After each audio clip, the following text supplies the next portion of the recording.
those joining us on YouTube. As I mentioned during our reading time, today's theme is courage, which can be defined as the strength to face opposition, danger, or hardship.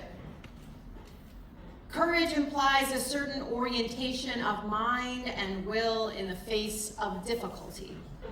Now, difficulty can range from slight to extreme, and we can need physical, mental, emotional, or spiritual courage depending on the situation.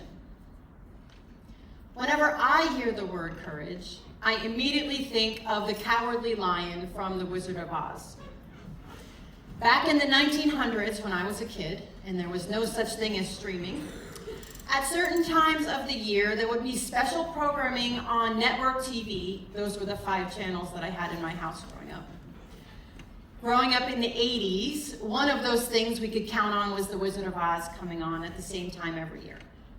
And for those of you who are not familiar, The Wizard of Oz is a film from the 50s that begins in black and white, starring Dorothy, a teenager who lives with her Auntie Em and Uncle Henry in Kansas.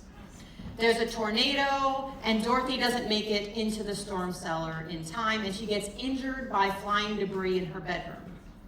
She wakes up, and she goes outside, and she realizes that the tornado has transported her and her entire house to Munchkin Land. And when she opens the door to outside, all of a sudden the movie's in color, and it remains in color for the remainder of the film. She spends the rest of her time trying to get back home to Kansas and meets interesting characters along the way. One of those is the Cowardly Lion, who is basically afraid of his own shadow. Dorothy and her friends meet the lion under less than ideal circumstances. And though he is initially full of bravado, his insecurities quickly come to light.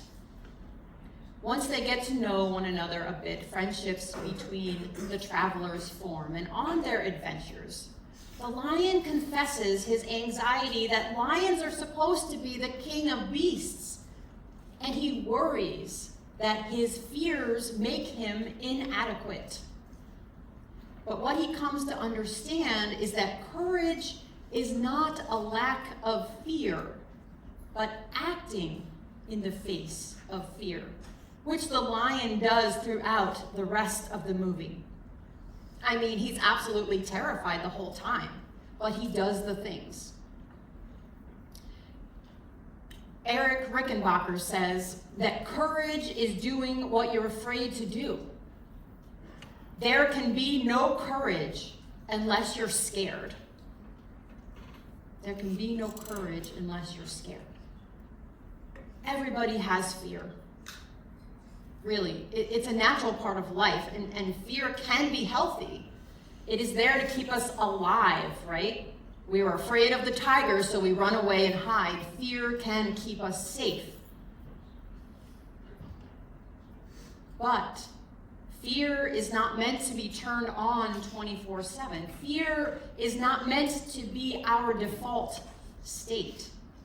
When we are constantly operating from a fearful place, this causes chronic anxiety and undue stress on our hearts, minds, bodies, and spirits, with a whole host of negative effects on our overall well-being.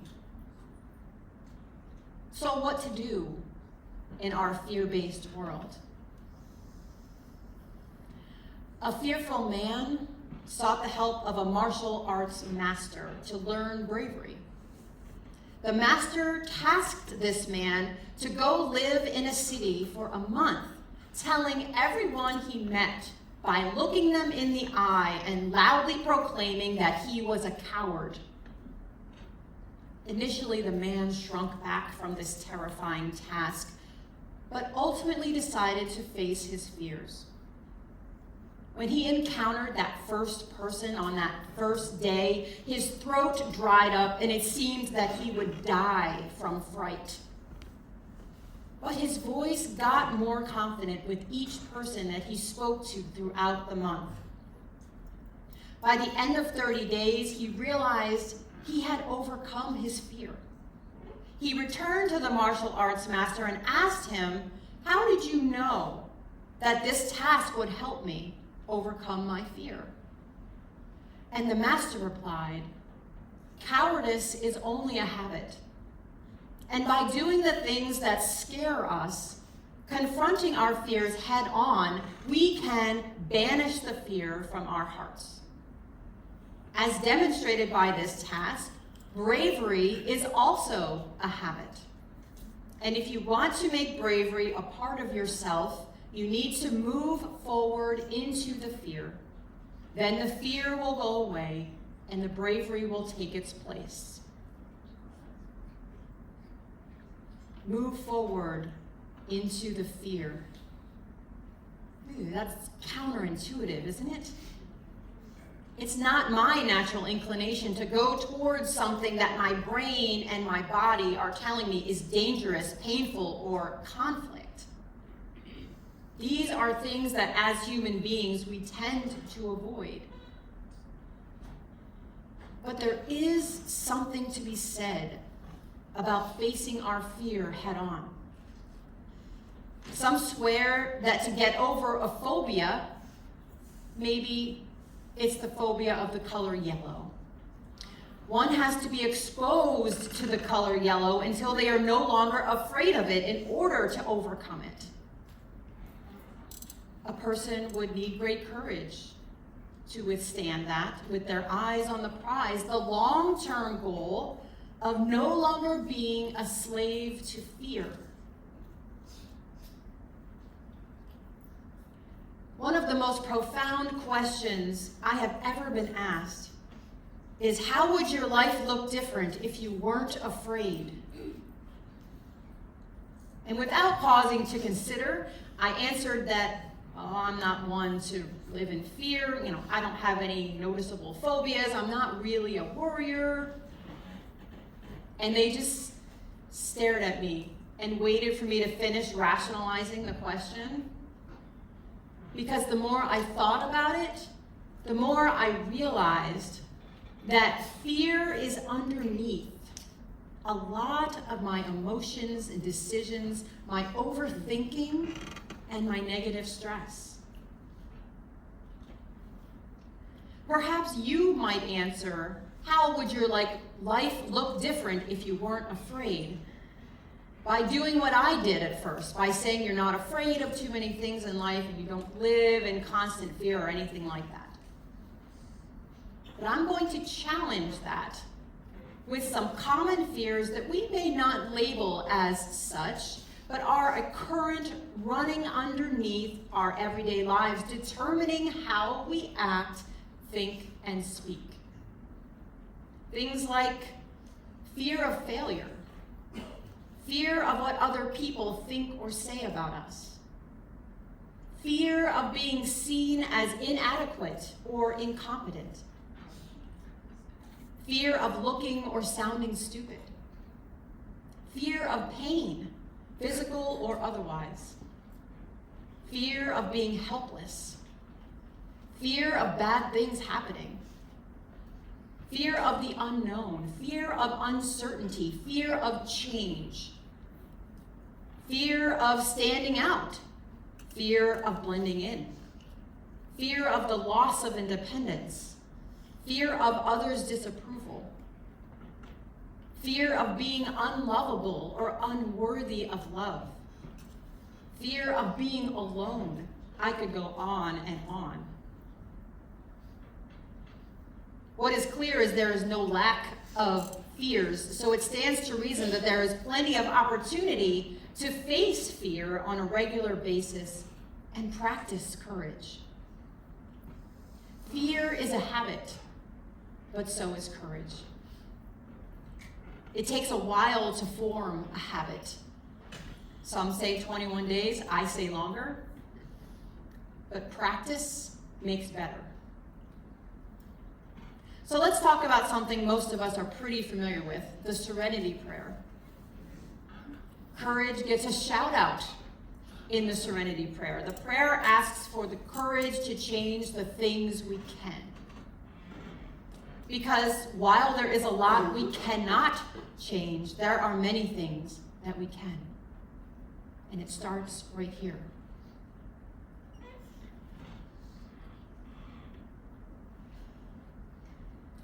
It will most likely involve courage to change the things we can, because it's easy to keep things the way they are, even if it's bad, because it's familiar. Upsetting the apple cart of the status quo takes courage, for sure. Facing the uncertainty of change takes courage. These are things that are difficult, easier said than done. I'm not trying to stand up here and tell you that that's easy, because it's not. But my favorite phrase is difficult, but not impossible. I found this quote from Ralph Waldo Emerson helpful. Whatever you do, you need courage. Whatever course you decide upon, there is always someone telling you that you are wrong. There are always difficulties arising that tempt you to believe that your critics are right. To map out a course of action and follow it to an end requires some of the same courage that a soldier needs. Peace has its victories, but it takes brave men and women to win them.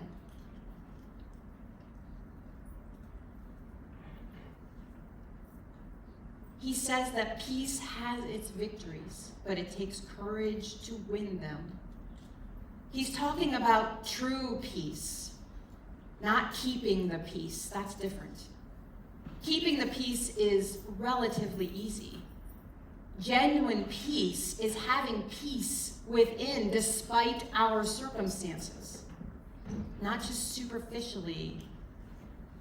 True peace requires justice, truth, and, of course, courage. Courage manifests in various forms, from personal bravery to standing up for what is right, to facing down personal demons, perceptions, negative self-talk, or speaking our truth. Because let's face it, living life is not easy. Some days just getting out of bed requires courage. So besides practicing it, where can we find more courage?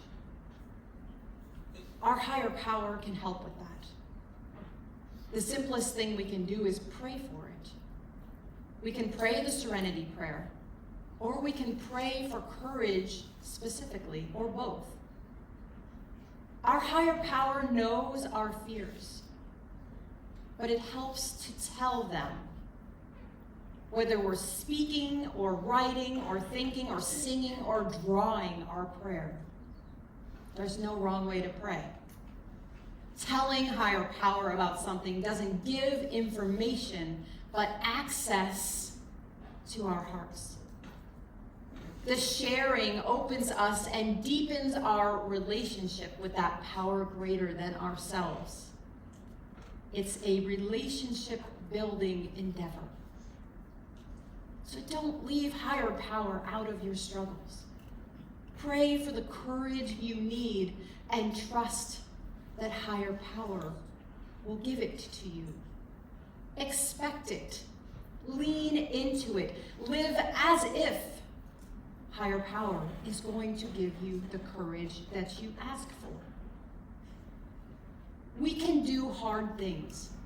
And those of you who are in residence right now are already doing hard things by being in treatment. Hard things for a better tomorrow, a better you, a better life.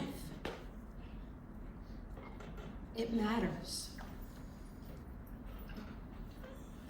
So listen to this simple yet profound conversation. Person 1, what is the bravest thing you've ever said? Person 2, help. Friends, it is hard to do, but please ask for help as many times as you need to. Asking for what we need requires courage. It doesn't make us weak or needy, it makes us courageous. So be of good courage.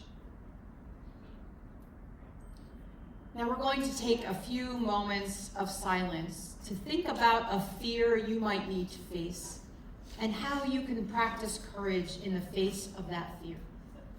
Maybe it's asking for help. Maybe it's speaking your truth. Maybe it's doing the right thing, or maybe it's something else. So join with me in the next few moments of silent reflection.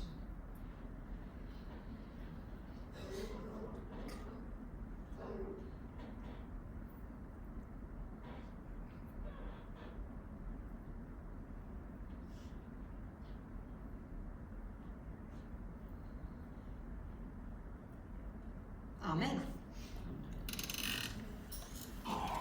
I'll invite Nisha